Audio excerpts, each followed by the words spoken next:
जरा सोचो, अगर किसी इंसान का शरीर अचानक धीरे धीरे गायब होने लगे तो कैसा लगेगा। ये डरावना भी है और अजीब भी। हमारी आज की कहानी में कुछ ऐसा ही होता है। इसकी शुरुआत होती है एक साधारण इंसान बॉब से। वह एक छोटे से शहर की मिल में काम करता है। देखने में बिल्कुल आम, न कोई खास कामयाबी, न कोई बड़ी पहचान। वो अपनी जिंदगी की लड़ाई रोजाना जीतने की कोशिश में जुटा हुआ था। बॉब की जिंदगी पहले ही उलझनों से भरी हुई थी। अपनी पत्नी डार्ला और बेटी ईवा से अलग रहकर वह एक खालीपन में जी रहा था। ईवा अब बड़ी हो रही थी और माँ बेटी के बीच भी भावनात्मक दूरी बढ़ती जा रही थी। ईवा की बेरुखी और उसकी बढ़ती जिद्दी आदतें डार्ला को अंदर ही अंदर खाए जा रही थीं। एक दिन डार्ला ने बॉब को फोन किया और ईवा के बारे में चिंता जताई। उसने बॉब से कहा कि वो ईवा से बात करे, लेकिन बॉब ने साफ कह दिया कि वो अब उनसे कोई रिश्ता नहीं रखना चाहता। हालांकि अपनी बेटी की बातें सुनकर उसे भीतर ही भीतर बेचैनी महसूस होने लगी। उस रात वह इस उलझन से बचने के लिए एक बार में चला गया जहां उसकी मुलाकात एक डीलर से हुई। उस डीलर ने बताया कि उसके बॉस नेल्सन को एक ऐसे शख्स की जरूरत है जो उसका सामान गुप्त तरीके से एक जगह से दूसरी जगह ले जा सके। बॉब ने डीलर से कुछ चीजें खरीदी, पर बढ़ती कीमतें सुनकर वो खुद हैरान रह गया।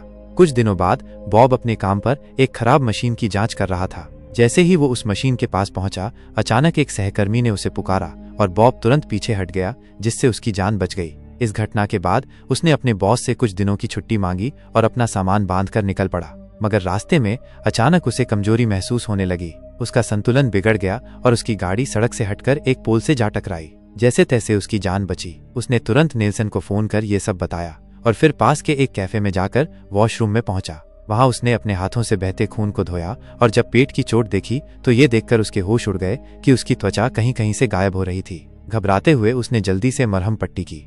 जल्द ही नेल्सन भी वहां पहुंच गया। बॉब के पास गाड़ी की मरम्मत के पैसे नहीं थे, तो नेल्सन ने उसे एक सौदा पेश किया। अगर वो उसका सामान पहुंचाने का काम करेगा तो नेल्सन उसकी गाड़ी ठीक करवा देगा। आखिरकार बॉब ने सहमति दे दी। नेल्सन उसे अपने घर ले गया और अगले दिन जंगल में एक भालू को मारकर उसका सिर एक डिब्बे में रख दिया। उसने बॉब को वह डिब्बा दिया जिसमें भालू के अंग थे, जिन्हें अवैध बाजार में बेचा जाना था। जब बॉब अपने काम पर निकलने वाला था तो शाम को उसने डार्ला के घर का रुख किया। वहां पहुंचकर उसे पता चला कि ईवा रात अपने दोस्त के घर ठहरने वाली थी। अगली सुबह जब वो डिब्बा लेकर जाने की तैयारी में था, तब ईवा अचानक घर लौट आई। ईवा ने बॉब को देखकर गुस्से में कहा, इतने समय के बाद लौटकर अब क्यों आए हो? उसकी बातों में छिपी नाराजगी ने बॉब को अंदर तक झकझोर दिया, लेकिन उसने कुछ नहीं कहा और डिब्बा लेकर अपने गंतव्य के लिए निकल पड़ा। जब वो उस व्यक्ति की दुकान पर पहुंचा जिसे डिब्बा देना था, उस आदमी ने बॉब को चेतावनी दी कि नेल्सन के साथ काम करना खतरे से खाली नहीं है। पर बॉब चुपचाप डिब्बा थमाकर वापस चल पड़ा। उस आदमी को लगा कि बॉब की तबीयत ठीक नहीं है, तो उसने उसे खास चाइनीज दवाइयों का एक डिब्बा दिया। घर लौटकर बॉब को देखकर ईवा ने उसकी खराब हालत के बारे में पूछा, लेकिन बॉब ने बहाना बना दिया कि उसे काम के दौरान चोट लग गई थी। ईवा ने अपने दादा की गंभीर बीमारी के बारे में बात करने की कोशिश की, लेकिन बॉब ने कोई जवाब नहीं दिया और बात टाल दी। थोड़ी देर बाद ईवा अपने दोस्तों से मिलने के लिए निकल गई, लेकिन रास्ते में वो एक चाइनीज दुकान पर रुक गई। शायद वो भी किसी ऐसी बीमारी से जूझ रही थी जिसे वो किसी को बताना नहीं चाहती थी। वहां एक महिला ने उसे कुछ दवाइयां दिखाई और पास के कमरे में बैठे डॉक्टर से मिलने को कहा, लेकिन ईवा ने डॉक्टर से मिलने से मना कर दिया और केवल एक चाय का डिब्बा लेकर वहां से चली गई। ईवा जब अपने दोस्तों से मिली तो उन्होंने एक सुनसान पड़े मेंटल हॉस्पिटल में घूमने का निर्णय किया। वहां घूमते हुए उन्होंने भूत प्रेत की बातें करते हुए हंसी मजाक करना शुरू कर दिया। इसी दौरान ईवा ने बताया कि उसके दादा भी एक समय पर उसी अस्पताल में भर्ती थे, मगर उसके पैदा होने से पहले ही उनकी मृत्यु हो चुकी थी। ईवा अपने दादा की बीमारी के बारे में जानने के लिए उनके कागजात ढूंढना चाहती थी। उसके साथ उसके दोस्त भी थे और वे बेसमेंट तक जा पहुंचे, जहां हल्का अंधेरा और एक सन्नाटा छाया हुआ था। तभी उनकी नजर सफेद कपड़े में लिपटे एक शरीर पर पड़ी। ईवा ने कदम आगे बढ़ाए ही थे कि उनकी आहट सुनते ही वो शरीर जैसे हवा में घुलकर अचानक से गायब हो गया। ये देख सबके दिलों की धड़कनें तेज हो गईं। तभी ईवा की एक सहेली डर के मारे कांप उठी और घबराकर उसका हाथ पकड़ लिया, लेकिन जब उसने देखा कि ईवा का हाथ बीच से गायब हो चुका है तो उसके तो होश ही उड़ गए। वो चीखती हुई वहां से भाग खड़ी हुई। दूसरी ओर डार्ला और बॉब रात में बैठे ईवा के बचपन की बातें कर रहे थे। उसके हंसी खुशी के पल, उसकी मासूमियत और वो छोटे छोटे नखरे, हर बात उन्हें उसकी और करीब ले आती थी। पर अगली सुबह डार्ला को एहसास हुआ कि ईवा तो रात में घर लौटी ही नहीं। उसे एक अनजाना डर सताने लगा। वो और बॉब मिलकर उसे खोजने निकल पड़े, लेकिन कोई सुराग नहीं मिला। कुछ देर बाद बॉब को ईवा के कमरे में उसका फोन मिला। फोन देखकर उसे पता चला कि वो अपने दोस्तों के साथ मेंटल हॉस्पिटल गई थी। वह तुरंत डार्ला को साथ लेकर ईवा की सहेली के घर पहुंचा, लेकिन सहेली के पिता ने बताया कि वह भी घर नहीं लौटी है। घबराते हुए बॉब ने नीलसन को फोन कर दिया और उसे समझाया कि इस बार पार्सल पहुंचाने में थोड़ा वक्त लगेगा। बॉब ने हार नहीं मानी। कुछ समय बाद उसे ईवा के बाकी दोस्त मिल गए। उसने उनसे ईवा के बारे में पूछताछ की, पर वे बात करने से कतरा रहे थे। गुस्से में बॉब ने एक लड़के को जोर से पकड़ लिया और लगभग लड़ाई पर उतर आया। आखिरकार उस लड़के ने बताया कि ईवा उनके साथ मेंटल हॉस्पिटल तो गई थी, पर वहां से डर के मारे सब भाग निकले और तब से किसी को भी ईवा का पता नहीं है। बॉब को ये सोचकर झटका लगा कि ईवा वहां अपने दादा की बीमारी के बारे में जानने गई होगी। उधर जब ईवा की आंख खुली तो उसने खुद को एक पिंजरे में कैद पाया। उसकी हालत खराब थी और उसे बहुत तकलीफ हो रही थी। दूसरी ओर उसके माँ बाप भी मेंटल हॉस्पिटल पहुंच चुके थे, लेकिन सिक्योरिटी ने बॉब को अंदर आने से रोक दिया। बॉब के अंदर का गुस्सा फूट पड़ा और उसने सिक्योरिटी पर हमला कर दिया, लेकिन चोट के दर्द से वह खुद ही नीचे गिर गया। तब एक डॉक्टर आई जो बॉब और उसके पिता को पहले से जानती थी। उसने डार्ला से कहा, बॉब की तबीयत ठीक नहीं है, उसे यहीं इलाज की जरूरत है।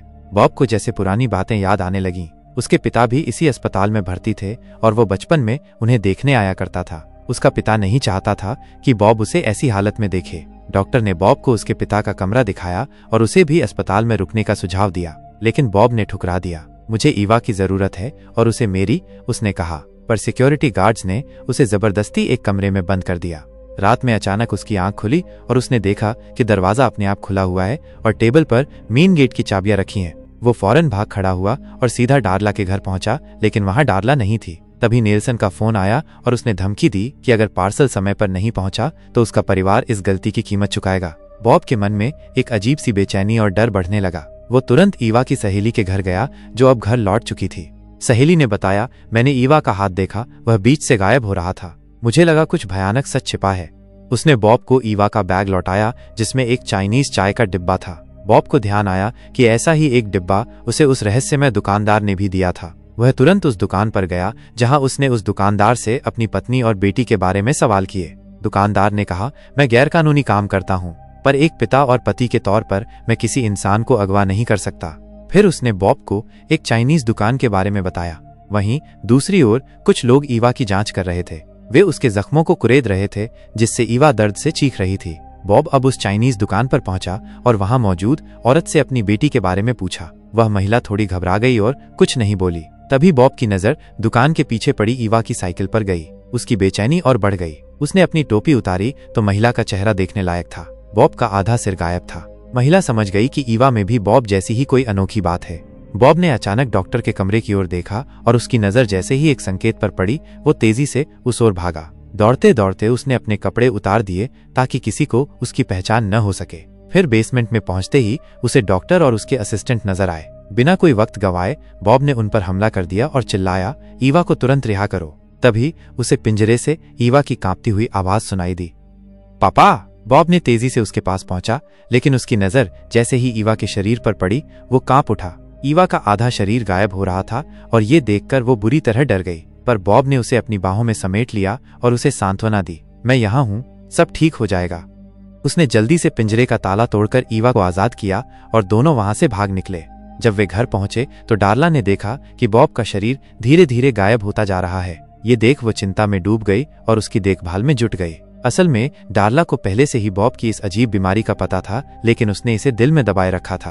अगली सुबह जब बॉब को होश आया तो उसने ईवा के सामने सच कबूल किया, मुझे तुम्हारे और डार्ला से दूर इसलिए रहना पड़ा क्योंकि मेरे खून में ये बीमारी थी। चाहकर भी मैं इसे तुमसे दूर नहीं रख पाया।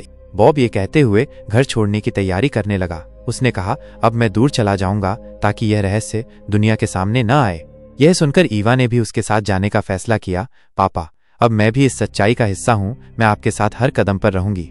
डार्ला ने आंखों में आंसू लिए दोनों को विदा किया, मानो जानती हो कि यह विदाई आखिरी हो सकती है। रास्ते में ईवा ने सवालों की झड़ी लगा दी। बॉब ने उसे अपने अकेलेपन के कारणों के बारे में बताया। मैंने खुद को दूर कर लिया था क्योंकि मैं बोझ नहीं बनना चाहता था। ईवा ने कहा, पापा, मैं अब हर पल आपके साथ बिताना चाहती हूँ। जो वक्त हमने खो दिया उसे पाना चाहती हूँ। जल्द ही वे उस जगह पहुंचे जहां बॉब को नीलसन का पार्सल पहुंचाना था, लेकिन अब तो बॉब का चेहरा भी गायब होने लगा था। ये देखकर ईवा ने अपने पिता का चेहरा ढकने के लिए फाउंडेशन से उनका चेहरा छुपा दिया और बॉब ने जाकर पार्सल एक अजनबी को सौंप दिया। बाद में वे घर लौट आए। घर पहुंचते ही बॉब ने ईवा को वो चाइनीज चाय का डिब्बा दिया जिसे देखकर ईवा ने चाय बनाई। तब बॉब ने कहा, यहाँ हम शांति से रह सकते हैं। इस जगह के लोगों को फर्क नहीं पड़ता कि कोई दिख रहा है या गायब हो रहा है। उधर नीलसन ने जब पार्सल खोला तो उसमें सिर्फ लोहे की कीलें थीं। उसे गुस्सा आया और वो बॉब से बदला लेने पहुंचा। उसने ईवा के सिर पर बंदूक तानी और पूछा, बॉब कहाँ है?